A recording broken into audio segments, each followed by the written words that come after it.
জাতীয় পার্টি নিষিদ্ধের দাবিতে গণ অধিকার পরিষদ একটি বিক্ষোভ মিছিল করছিল এবং সেই বিক্ষোভ মিছিল শেষেই জাতীয় পার্টির যে কেন্দ্রীয় কার্যালয় সেই কেন্দ্রীয় কার্যালয়ের সামনে আমরা উত্তাল অবস্থা দেখছি এবং দুই পক্ষকে কিন্তু সেনাবাহিনী মোতায়েন হয়ে দুই পক্ষকে আলাদা করে রাখা হয়েছে এবং আমরা আপনাদেরকে দেখানোর চেষ্টা করছি এই বিজয়নগর এলাকায় উত্তাল পরিস্থিতি বিরাজ করছে এবং সেই উত্তাল পরিস্থিতিতেই কিন্তু সেনাবাহিনী মোতায়েন রয়েছে।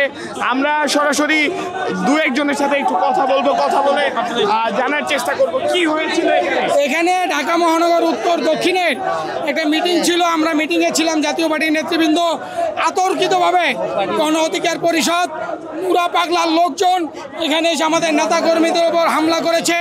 এই যে দেখেন আমার হাতে পাথর আঘাত করেছে, আমার অনেক নেতাকর্মী আহত হয়েছে, গুলিবিদ্ধ হয়েছে। আমাদের নেতাকর্মী আহত হওয়ার পর আমাদের সেনাবাহিনীর ভাইরা এখানে এসে তাদেরকে এখান থেকে সরিয়ে দিয়েছে। আপনারা ওই পারে দেখেন তাদের এই টুকাই লোকজন সব ওই পারে অবস্থান করছে, আর জাতীয় পার্টির লোকজন, শান্তপ্রিয় লোকজন সবাই এখানে আমরা অবস্থান করছি। সেনাবাহিনী আমাদেরকে রক্ষা করেছে। সেনাবাহিনীর লোকজন যদি না থাকতো তাহলে হয়তো আমাদের উপর দিয়ে বুলডোজার চলতো, জাতীয় পার্টির সকল নেতাকর্মী হয়তো আজকে এই পিচের সাথে লেগে থাকতো। ধন্যবাদ জানাই আমরা সেনাবাহিনীকে আজকের এই মাঠে এসে জাতীয় পার্টির নেতাকর্মীদের রক্ষা করার জন্য।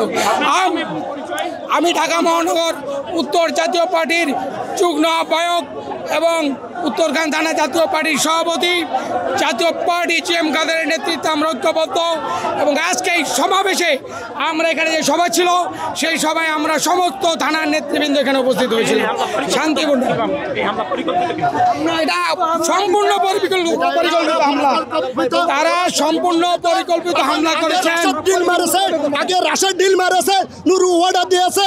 আমি ইউনূস সরকারকে বলবো বিপি নূর এবং রাশেদকে টুকাইদেরকে যদি বাংলাদেশে প্রতিহত না করতে টুকাইদেরকে বন্ধ না করতে পারে তাহলে বাংলাদেশের শান্তি আসবে না।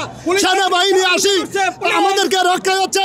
আমি ইউনূস সরকারের কাছে অনেক অনুরোধ জানাই, এই টুকাই বিপি নূর এবং রাশেদ যারা ডেলি চাঁদা উঠায়, আপনারা দেখেছেন চাঁদার টাকা কিভাবে ভাগ করে। আপনারা মব জাস্টিস প্রতিহত করার জন্য আপনারা মিডিয়ারা দেখেছেন, সবাই বলেন এই বিবি নূরকে প্রতিহত করতে হবে, নইলে দেশ শান্তি আসবে না, দেশে অশান্তি সৃষ্টি হবে। আমি ইউনূস সরকারকে অনুরোধ করি যেন ওদেরকে মব জাস্টিসের বিচার করে আইনের আওতা আনা হয়। আমরা এই মুহূর্তে দেখছি ঠিক এই জাতীয় পার্টির যে কেন্দ্রীয় কার্যালয়, ঠিক সেই কেন্দ্রীয় কার্যালয়ের সামনে বিভিন্ন ইট পাথরের যে আলামত, সেই আলামতগুলো আমরা আপনাদেরকে দেখানোর চেষ্টা করছি। পাশাপাশি রাস্তার ও পাশে অর্থাৎ বিজয়নগরের যে দিকে বিজয়নগরের পানি ট্যাঙ্কির যে মোড়, সেই পানি ট্যাঙ্কির মোড়ে কিন্তু এখনও গণ অধিকার পরিষদের নেতাকর্মীরা এখানে অবস্থান নিয়েছেন। আমরা দেখছি বাংলাদেশ সেনাবাহিনীর উপস্থিতিতে এই সংঘাত থেমে গেলেও এখনও আমরা দেখছি এখানে উত্তপ্ত নেতাকর্মীরা স্লোগান দিচ্ছেন, সেই দৃশ্য আপনাদেরকে দেখানোর চেষ্টা করছি। রণক্ষেত্রে পরিণত হয়েছিল এই এলাকা। আমরা একটু সরাসরি দু একজনের কাছে একটু প্রশ্ন করব, আমরা দু একজনের কাছে থেকে একটু জানার চেষ্টা করব ভাই কি হয়েছে। আপনারা জানেন আমরা আজকে পূর্ব ঘোষিত গণ অধিকার পরিষদ ঢাকা মহানগর দক্ষিণে কর্তৃক আয়োজিত জাতীয় পার্টি সহ আওয়ামী লীগের 14 দল এবং তাদের দূষকদের গ্রেপ্তার এবং বিচারের দাবিতে কর্মসূচি ছিল। আমরা যখন এদিক দিয়ে মিছিল নিয়ে নাইটিঙ্গেল মোড়ের দিকে যাচ্ছিলাম, আমাদের উপর অতর্কিতভাবে জাতীয় পার্টির এবং আওয়ামী লীগের লোকজন জয় বাংলা স্লোগান দিয়ে আমাদের দিকে মিছিলের পিছন দিক দিয়ে ইট পাটকেল নিক্ষেপ করে। আমরা যদি পিছন দিকে তাকান, অসংখ্য ইট পাটকেল কিন্তু এখানে পড়ে আছে।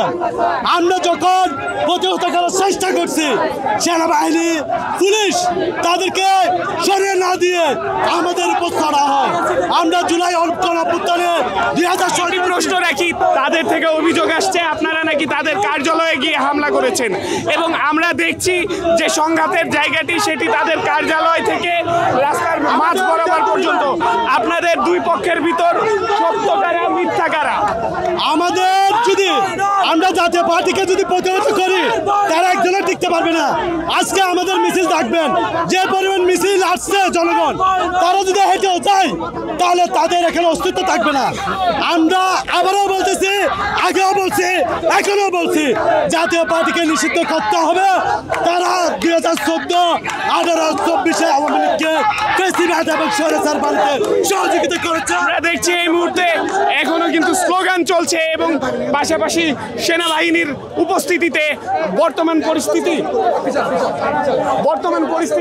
সেনাবাহিনীর উপস্থিতিতে বর্তমান পরিস্থিতি কিছুটা স্বাভাবিক আমরা দেখছি এবং এখানে পুলিশের একাধিক ফোর্স এবং বাংলাদেশ সেনাবাহিনীর একটি ফোর্স, বেশ কয়েকটি ফোর্স কিন্তু এখানে মোতায়েন রয়েছে এবং সেই ঘটনা থেকেই আমরা দেখছি রণক্ষেত্রে পরিণত হয়েছিল ইতোপূর্বে এই জাতীয় পার্টির কেন্দ্রীয় কার্যালয়।